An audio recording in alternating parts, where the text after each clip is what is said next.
Hello, hello. I am Karen Jean-François. And I'm Cecilia Oliveira. And this is the Women in Data podcast. Every other week, we bring you conversations with inspiring women who are shaping the world of data. We dive into stories, explore challenges, and share insights and learning to help you navigate your own career in this exciting field. And sometimes it's just the two of us, candidly chatting about our experience or topics we're curious about. Let's get straight to it. Hi everyone, it's Cecilia here, and we have a great episode prepared for you today. I'm really excited. I'm here with Karen, obviously. Hey!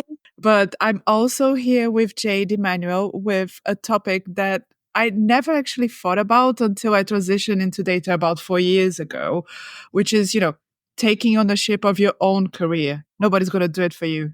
It's yours, girls, to take. So we are going to chat with Jade about her experience, her best advices, including, creating opportunities for yourself and approaching leaders. How do you go around to do that? But before I get too excited about the topic itself, Jade, can I ask you to introduce yourself, please?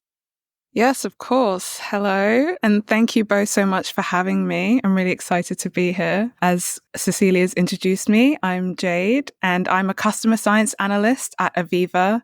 And in my role, I'm really all about building insightful and actionable analytics and developing data science solutions to deepen customer understanding and enable businesses to take better actions. Working in customer science and analytics, I have to say, I really enjoy it as a really high impact role where even before you're coming up with the solution, you're asking questions, you're working with the business to really identify the problem that you're trying to solve or the opportunity that you want to unlock. And then on the other side, you're collaborating with a data team of people in different sorts of specialized roles across data to create those solutions. In my role, what I really like is being that bridge of that application layer that connects the innovation of the idea or the insight that you've developed out of the data to the impact that you want it to have.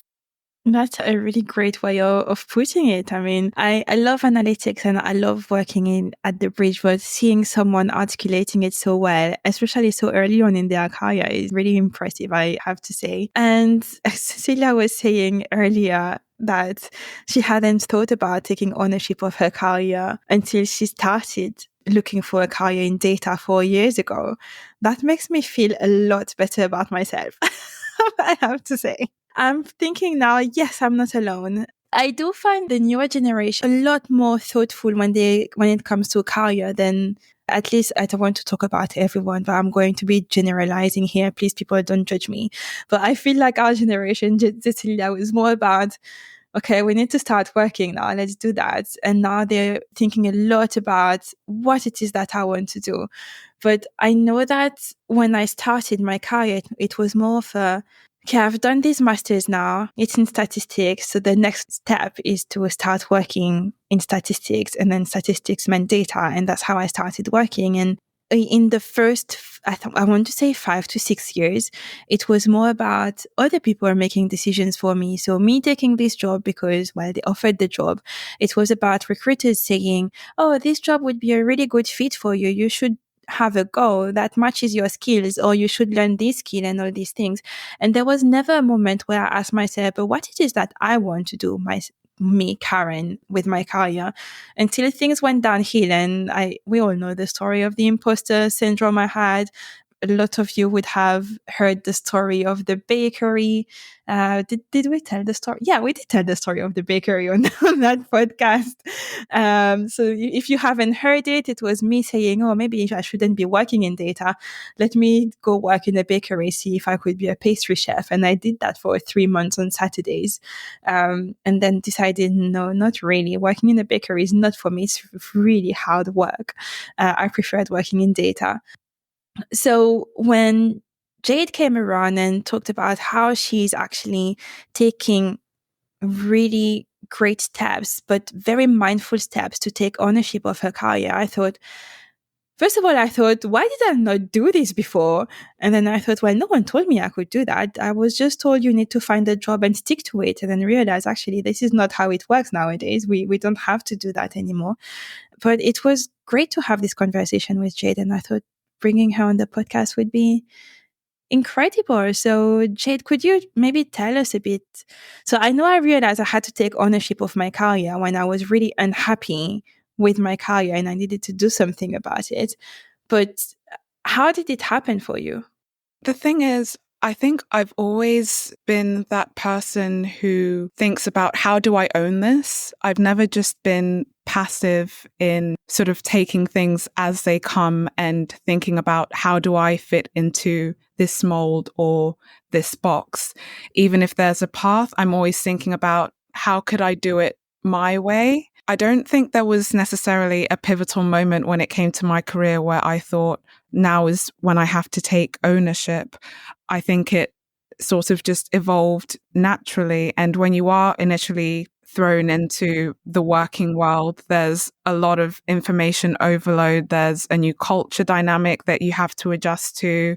I think just pretty quickly it was realizing, okay, there's so much information and I saw that as there's so much opportunity. So I'm just going to be really open to all of it. And I'm going to be curious, which I naturally am.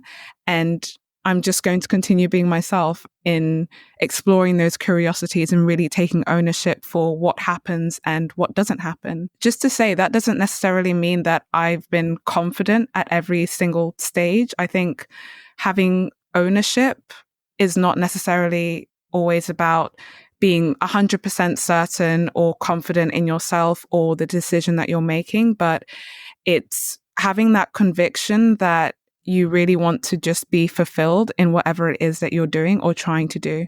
Because for me, I've always seen really the failure is when I haven't done something. I've never regretted something that I have done. So it's the not trying to do something. So what's the worst that somebody could say to you? It's no, if you wanted to go for a promotion or put yourself forward for an opportunity. And I know that can be daunting, but I think just having that sense of conviction and independence to know that you can put everything into it and you really have a lot more in your hands than you realize, and just having that belief and giving yourself that shot and giving yourself the chance to be the person who steers your career, makes your decisions, because only you know what it is that you want. Nobody else knows that better than you. And if you don't know, certainly somebody else doesn't know. So take things into your own hands and ask the questions, be curious, and even with not knowing, just be proactive about it. I think what you just said right there, I wish someone had said to me when I was starting my career, because everything you just said, I was like, yes, yes. Why didn't I do this? Because I think it's perhaps also a cultural thing, and we've been breaking up with that, where I come from, I wouldn't say I'm from an immigrant family, but I had a double nationality in my house where we kind of needed to fit one profile in one country and then you need to fit another profile in another country. So you're always trying to put yourself in a box, like you said before.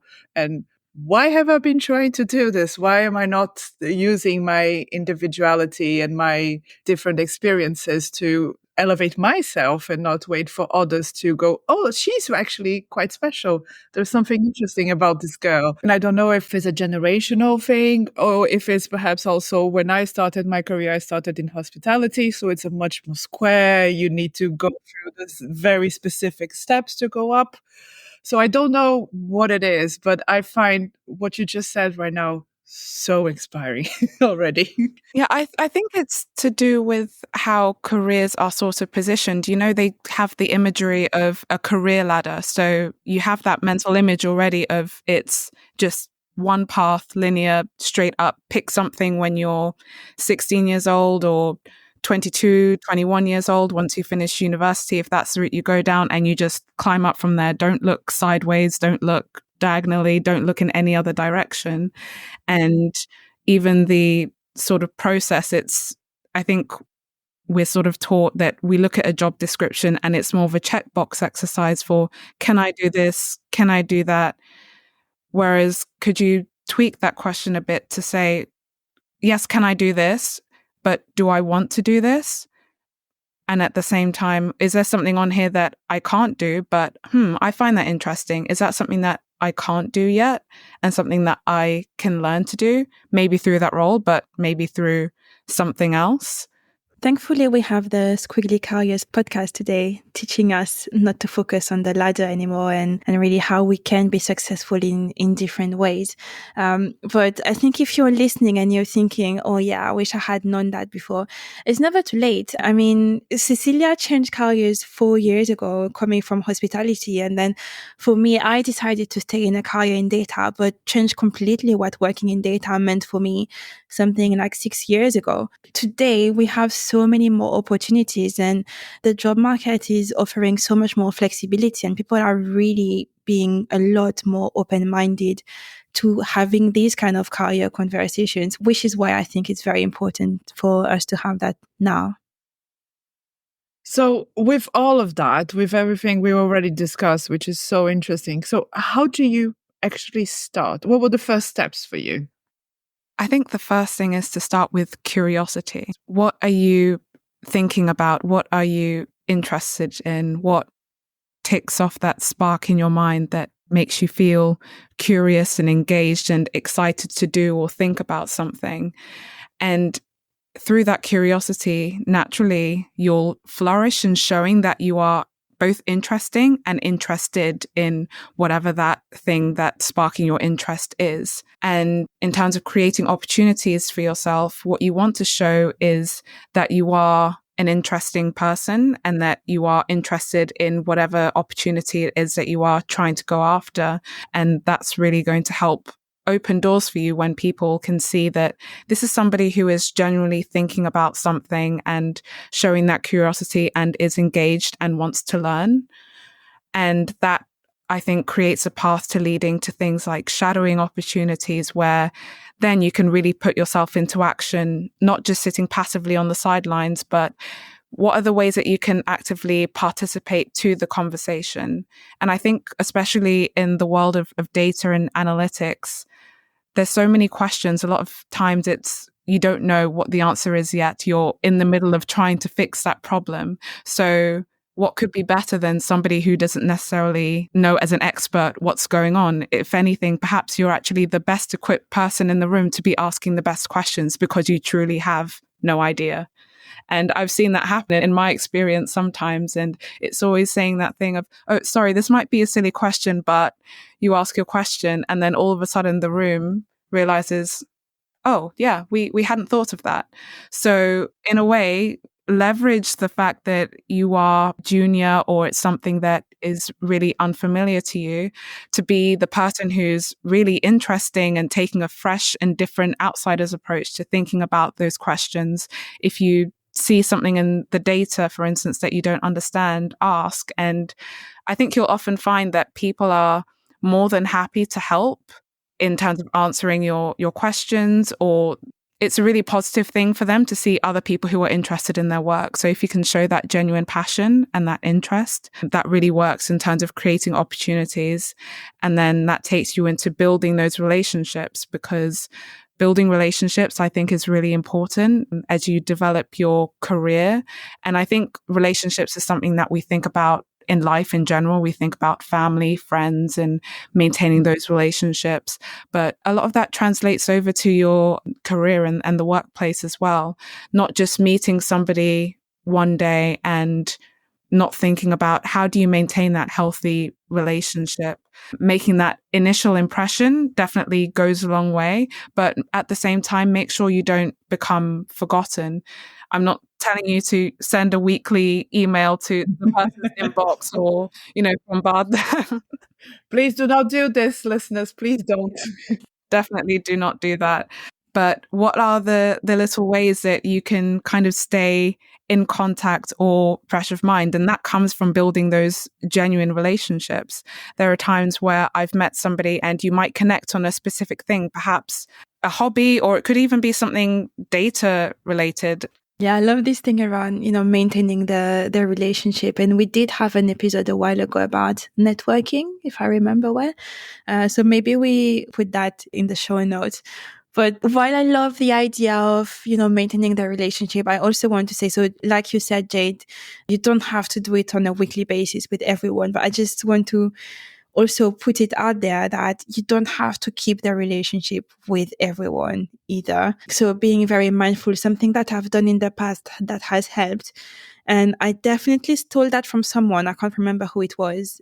Oh no, so I did a management program with McKinsey and we were mapping the network and I found that to be quite interesting. So if you visualize like a paper with you in the middle and then names around, so the names that are the closest to you, so the people you're more connected with, close, and then a bit further the people you connect with less frequently, and then understanding why it is that you're connecting with these people and then how frequently you have to be connecting with them and how the relationship is it one way you going or is it going both way, and how you want to nurture that is quite powerful. Because I think a mistake that we can make sometimes is get really focused on wanting to talk to everyone and our time is very limited.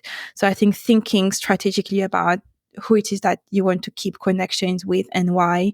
Sometimes it can just be being friends and going for a drink. And Cecilia, we're doing that tomorrow is enough. So just knowing what it is. I think that was a really great point that you made about how does the relationship work? Is it a two-sided relationship? Are you kind of getting something from it or giving something from it?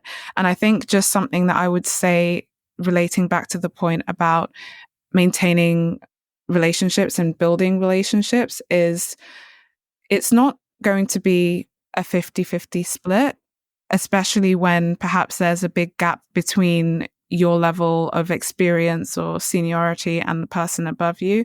But I think there's a way to find a way that you can be valuable to that person. And it's not just approaching somebody and asking them for something. Always think about what could I do that could also be helpful to that person. And it doesn't have to be a grand gesture. Don't think, oh, I need to do something huge and big or start sending flowers to their address or anything like that. I will take the flowers. No, but I think to your point, you're absolutely right. You don't have to talk to everyone all the time, and different people react in different ways. And perhaps, you don't have as much to share as the person who you're expecting something from. But I think that what's important also, which you mentioned a little bit earlier, was people like to talk about whatever they're passionate about or about themselves. So anyone will do a monologue about whatever they went on holidays the last time or whatever it is, but people will do it. And it's also getting interested in them. I think that is the key too. Yeah, and talking about relationship, Jade, something that you've done is really approaching senior leaders. And I know that's something I've been terrified in the past to do. So I'm curious to hear about your approach to that. So how do you actually, first of all, build up the confidence? Although I feel like maybe these kind of things come quite naturally for you. So I don't know if you build up the confidence to do it, but I would love to hear about how you're actually going about approaching senior leaders.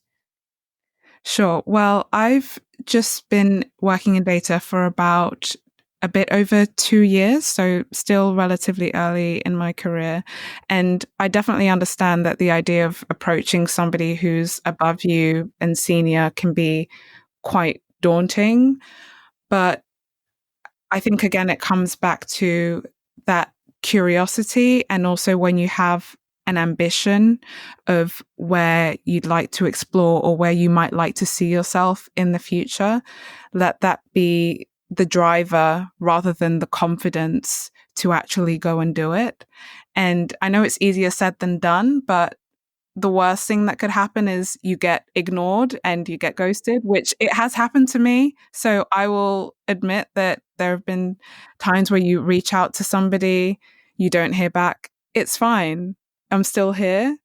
The worst other thing that could happen is that somebody could say no, but ultimately, in the big grand scheme of things, it really doesn't matter. What matters most is that you tried. And what I've come to learn is you really actually have to be open and communicate about what it is that you want. Don't expect other people to know or find that for you.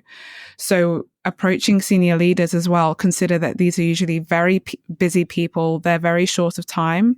So the most that you can do, which I think is really valuable, is really understand, first of all, why do I want to speak to this person? It shouldn't just be because they've got a certain type of title and it sounds impressive.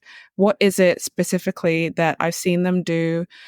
Or what is it about their role which I'm interested to know about, so that when you go to them, you have a direct sort of line of question that you want to ask them and you want to explore. I think being very generic about, oh, you're a leader, I just wanted to talk to you, it's not going to get you very far. That I couldn't agree more, because I think all the messages where I haven't replied to on LinkedIn were the very generic messages that you were describing, where potentially, well, not potentially, I think you feel that this person sent a message, the same message to loads of people, and the message is, oh, hey, I'm trying to start a career in data, where do I start? And I'm thinking, well, I don't know anything about you. I don't know where you can start. So these type of questions would take me forever to answer, because I wouldn't even know where to start myself. So yeah, being very specific about these type of things helps a lot. Yeah, because showing that you've thought about it, I think it's not about you going to them with the answer, but if you can show that you've actually thought about what it is that you are trying to answer, even going to them with, I've been thinking about this, but I'm stuck here, to show that you've put in the effort, and again, just make it as easy as possible for them to help you by being specific. And people want to feel special, sort of like we were saying earlier about people love to talk about themselves or things that they're interested in and that they're passionate about. Make it as easy as possible for them to do that. And at the same time, it's genuine, because through that exercise, you should be asking yourself, well, why is it that I want to speak to this specific person? So it sort of works two ways, in that it will enable you to have a much better and more constructive conversation, which will likely lead to a better outcome, but also help you in making that decision in the first place, in thinking about, well, what is the reason actually that I'm thinking about reaching out to this person? What is the outcome that I want? It takes me back actually a little bit to when I was still working in hospitality, and I would have to cold call people, and I would be just like, I just need to call someone. I just need to speak to anyone. And it's awful, because if you're on the other side, which now I am, and I'm like, I don't want to talk to you, I'm not going to respond. And yeah, that was definitely the wrong approach, but we learn, right? So about that learning, so tell me, how do you, reflecting on everything that you've learned and, in the past 2 years, on how to take your own path, how do you consolidate all this knowledge, and use it to go forward? I think I would capture it in 3 words, that mindset matters most. Wow. And it's your mindset which really curves the path and the pace at which you move, not just in your career, but in life in general. And it's your mindset that's either going to limit you or lead you to the opportunities. It's shifting from, I don't know this person, or I can't do this thing, full stop, to I don't know this thing, but I want to find out, or I can't do this thing yet. And it's definitely not always easy to overcome those challenges of imposter syndrome, especially as it, I think, can happen a lot in a field such as data, which is wonderful and exciting as it is definitely with its challenges and hurdles that you have to overcome. But just keeping that mindset and picking yourself back up from when you hit those hurdles, to always, I think, just come back to the curiosity. What gets you engaged? What gets you excited? And that's what's going to shift your mindset into action. Because when you block yourself off, that's what limits you in your career. That's how you end up stuck on that ladder without any sort of sense of what is around you that you're not paying attention to, that you could find out those opportunities that will go missed because you've got yourself into a mode of just simply losing that excitement and the interest and the curiosity that you once had. But if you're ambitious and you're just always looking for what is a way that I could stretch myself, and how can I do something different, or how can I try something new and just see what happens? Yeah, and I think you also mentioned, you touched on the imposter syndrome and all these things. So anyone who is interested, we just released an episode on imposter syndrome a couple of weeks ago. So go and check it out. It was a great conversation. Jade, thank you so much for joining us on the podcast. Before we close, I would love to hear about what resources that you use that help you in your career and personal development.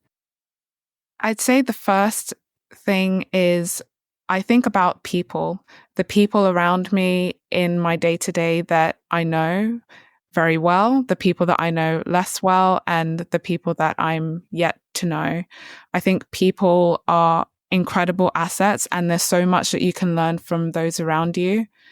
And coming back a bit to what we were saying in the beginning about building relationships, I think a great point to make is that the people that you learn from don't have to be like official mentors in your life. You can have quote unquote unofficial mentors. What are you observing and seeing in other people, in what they do around you, that you can learn from? And that can be in technical skills, that can be in leadership and business skills. Those are, I think, in a way, the best ways of learning and seeing how things happen in real life, and being able to find that immediate connection of what can I take and learn from this and apply in what I'm doing today.